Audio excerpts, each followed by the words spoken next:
इसकी तो लग गई। जेठानी और देवरानी की खट्टी मीठी नोक-झोंक तो आपने कई बार देखी ही होगी। कई बार उनके झगड़े भी सुने होंगे, क्योंकि अगर जेठानी देवरानी के रिश्ते में ये चीजें ना हो तो उस रिश्ते में और ससुराल में मजा नहीं आता। अब हमारी दिव्या और सोनिया को ही ले लीजिए, जब देखो बस एक दूसरे से नोक झोंक ही करती रहती है। अरे अब इतना सब बनाया ही था तो मेरे लिए एक कप चाय भी बना ही देती। क्या भाभी, अब खुद के लिए चाय तो आप बना ही सकती है ना। और वैसे भी थोड़ा तो काम कर लिया करिए, आपका वजन बढ़ता जा रहा है। क्या मेरा वजन बढ़ रहा है? तुम अगर काम करती हो तो मैं भी इस घर का आधा काम करती हूँ। हाँ तो बना लीजिए अपने लिए चाय, पूरा कप। मैं चलती हूँ, मेरा फेवरेट सीरियल आ रहा है। किस एंगल से ये मेरी देवरानी है? बस नाम की इससे बड़ी हूँ मैं, बाकी बात तो ये मेरी कोई नहीं मानती। दिव्या और सोनिया, जेठानी और देवरानी तो थी, लेकिन सोनिया दिव्या की एक भी बात नहीं मानती थी। लेकिन आज की सुबह कुछ अलग ही थी। पता नहीं सूरज शायद गलत दिशा से उग गया हो कि सोनिया दिव्या से इतनी तमीज से और प्यार से पेश आ रही थी, जिसे देखकर हर कोई हैरान था। अरे सुनिए, ये आप मत लीजिए, ये पराठे मैंने स्पेशल भाभी के लिए बनाए हैं। किसके लिए? दिव्या भाभी के लिए। किसके लिए? लगता है मेरे कान खराब हो गए। मैंने कहा कि ये पराठे मैंने स्पेशली दिव्या भाभी के लिए बनाए हैं। क्यों इतना शॉक्ड हो रहा है ऐसे? अरे कहीं इसमें जमाल गोटा तो नहीं डाल दिया तूने? अरे आप कैसी बात कर रही हैं माँ जी? मैं क्यों दिव्या भाभी के खाने में जमाल गोटा डालने लगी? अरे बीमार पड़े उनके दुश्मन। अरे तुम अपने बारे में क्यों बोल रही हो बीमार होने का? हाँ, कुछ भी मत बोलिए। मैं क्यों अपनी इतनी स्वीट सी जेठानी की दुश्मन होने लगी भला? यहाँ आओ जरा, यहाँ आओ। क्या कर रहे हैं आप? अरे चेक कर रहा हूँ कहीं बुखार तो नहीं है ना। ऐसी अजीब सी बातें कर रही हो। एक मिनट, कहीं सर पे कोई चोट बोट तो नहीं लगी तुम्हें? आओ मैं देख लेता हूँ। मजाक मत कीजिए, मैं बिल्कुल ठीक हूँ। मजाक मैं कर रहा हूँ या तुम? क्या हो गया है तुम्हें? तुम सामने रखा पानी भी भाभी को मुश्किल से देती हो। आज उनके लिए स्पेशल पराठे बनाए। अरे वो तो मैं ये मूर्ख थी जिसे हीरे की परख नहीं थी, लेकिन अब ना मेरी आंखें खुल गई हैं। किसकी आंखें खुल गई हैं? अरे इस मूर्ख की भाभी, मेरा मतलब है सोनिया की। उसने स्पेशली आपके लिए पराठे बनाए हैं। क्या मेरे लिए? कुछ भी मत बोलिए देवर जी। जरूर इसमें इसने ढेर सारी मिर्ची डाली होगी, तभी ये सब कह रही है। अरे भाभी आपकी कसम, मैंने इसमें कुछ नहीं डाला। आप खा कर तो देखिए। देखा देखा, कसम भी मेरी झूठी खा रही है। एक मिनट रुकिए, ये देखिए, मैं आपको ये खाकर दिखाती हूँ। मैंने सच में आपके लिए ये स्पेशल पनीर की पराठे और कॉफी बनाई है। अरे कहीं मैं सपना तो नहीं देख रही हूँ? नहीं भाभी, ये सच है। पहले मुझे भी ऐसा ही लगा था, लेकिन ये सच में बदल गई है भाई। आइए ना भाभी, बैठिए ना, नाश्ता कर लीजिए। आइए आइए। हाँ हाँ, मैं आती हूँ ना अचार लेकर। अरे आप क्यों तकलीफ कर रही हैं? मैं हूँ ना, मैं ले आती हूँ अचार। वाह, ये तो बिल्कुल ही बदल गई है। गीता से बिल्कुल सीता हो गई है। हाँ, इतना प्यार देखकर तो मुझे रोना आ रहा है। सोनिया के अचानक बदले हुए अवतार ने सबको हैरान कर दिया था। पहले तो सबको लगा कि ये सिर्फ 1-2 दिन के लिए है, लेकिन जब सोनिया ने सच में दिव्या के प्रति अब अपना बर्ताव बदल दिया था, तो उसे देखकर उसका सारा ससुराल अब हैरान था। क्या तुम दिव्या का जन्मदिन मनाना चाहती हो? सच में? हाँ, और उनके लिए केक भी लाऊंगी और तोहफे भी। इतना तो आज तक मैंने भी नहीं किया सोनिया, जितना तुम कर रही हो। हाँ, तुम भाभी के लिए इतना सब कर रही हो।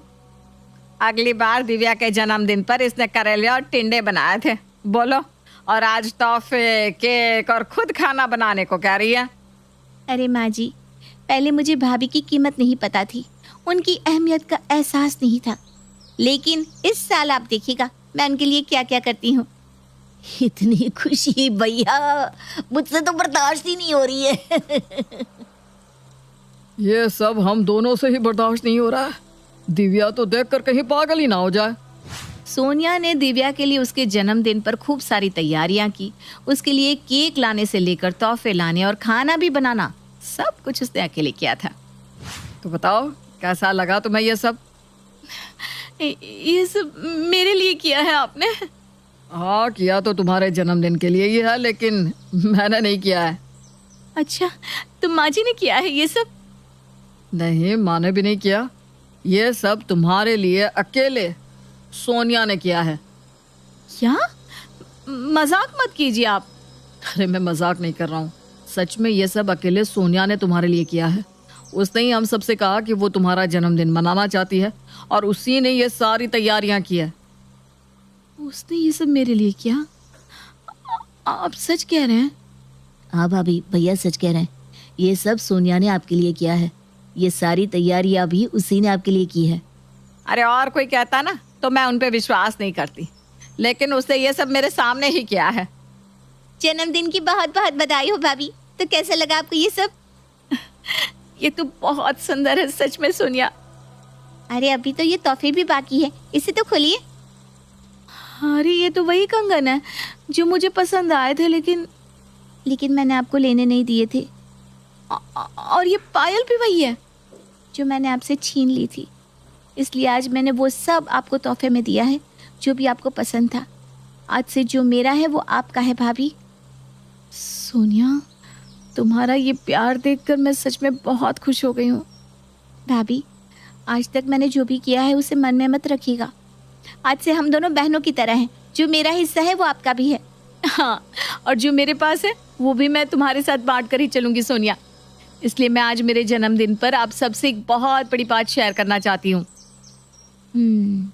फाइनली भाभी वो बात कह रही है। मैं तो कब से इंतजार कर रही थी जब से मैंने वो बात सुनी थी। हाँ, यही नंबर है लॉटरी का। मुझे तो यकीन नहीं हो रहा कि मेरे हाथ में 25 लाख की लॉटरी की टिकट है।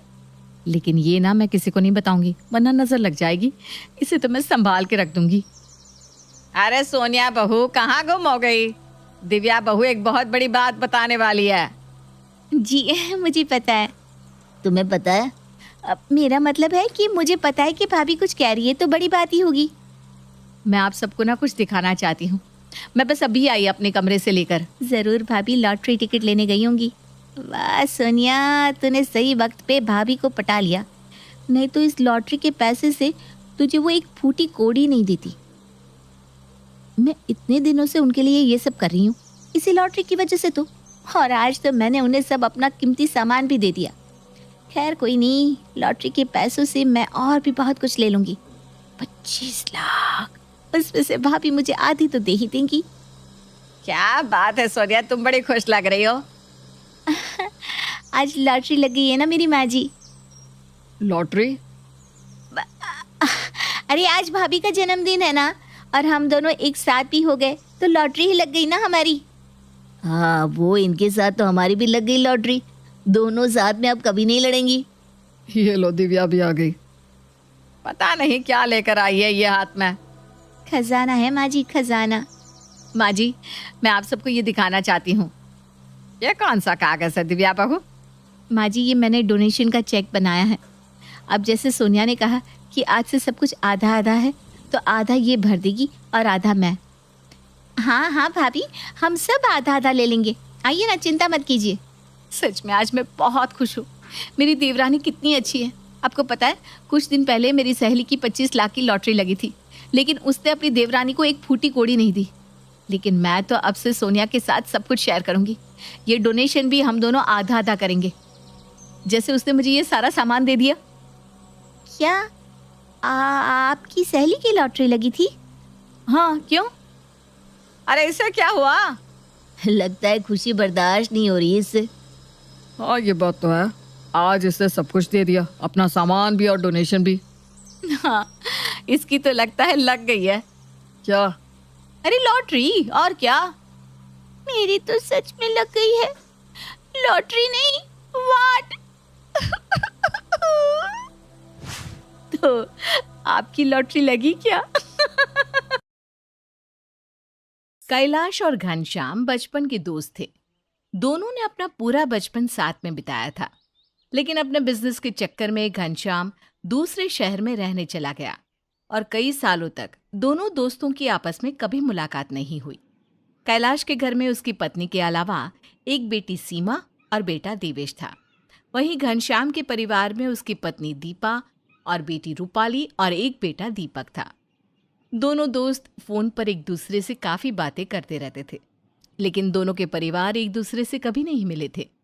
घनश्याम ने अपने बिजनेस में बहुत तरक्की कर ली थी और वो काफी पैसे वाला बन गया। वहीं दूसरी तरफ कैलाश एक सरकारी स्कूल में हेडमास्टर था और उसका परिवार मिडिल क्लास था।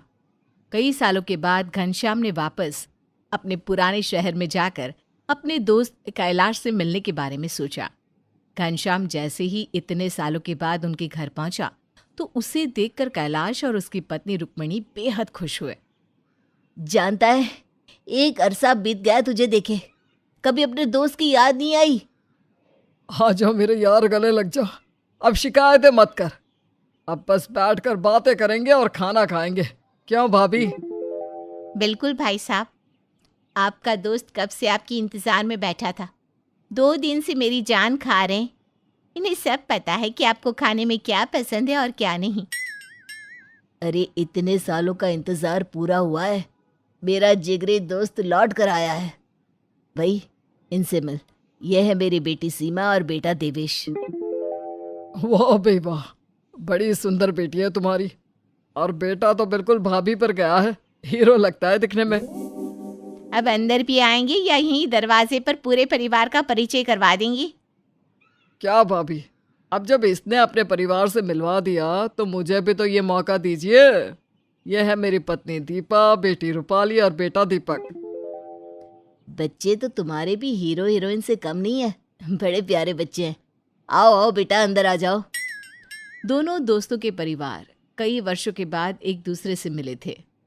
सबने साथ में मिलकर खाना खाया और अच्छा समय व्यतीत किया। शाम के वक्त जब चारों बच्चे घूमने के लिए बाहर चले गए, घनश्याम, रुक्मिणी, दीपा और कैलाश बैठकर आपस में बातें करने लगे। बस यार, जिंदगी में बहुत पैसे कमा लिए, अब बेटे और बेटी की शादी ठीक से हो जाए और कुछ नहीं चाहिए। ठीक कहते हो दोस्त, मुझे भी अपने बच्चों के लिए अच्छे जीवन साथी की तलाश है। बेटी को अच्छा पति और घर में एक अच्छी बहू आ जाए बस। वैसे अगर आप लोग बुरा ना माने तो मेरे दिल में एक बात थी। हाँ हाँ कहिए ना भाभी, क्या बात है? हम सब एक ही परिवार के तो लोग हैं, कोई किसी की बात का बुरा क्यों मानेगा? अब देखिए ना, मेरी बेटी सीमा आपके घर की बहू बन जाए और आपकी बेटी रूपाली हमारे घर की, तो कैसा रहेगा? अगर सच में ऐसा होगा तो खूब मजा आ जाएगा। बचपन के दोस्त रिश्तेदार बन जाएंगे, इससे अच्छी बात और क्या हो सकती है। देख दोस्त, बुरा मत मानना, लेकिन तेरे और मेरे परिवार की स्थिति में बहुत फर्क है। मैं एक साधारण मिडिल क्लास परिवार से हूँ और तू इतना बड़ा बिजनेसमैन। देख दोस्त, दोबारा ऐसी बात मत करना। उसके बाद दोनों परिवारों की सहमति से सीमा की शादी दीपक से और रूपाली की शादी देवेश से हो जाती है। रूपाली जब अपने ससुराल विदा होकर आती है तो उसके साथ खूब सारा दहेज आता है। सोने के गहनों से लेकर घर का सारा सामान घनश्याम ने अपनी बेटी को दिया था। वहीं दूसरी तरफ जब सीमा घर पहुंचती है तो उसके पास ऐसा कुछ नहीं था। कुछ दिनों तक तो सब ठीक चलता रहा, लेकिन फिर घनश्याम की पत्नी ने सीमा को ताने मारना शुरू कर दिया।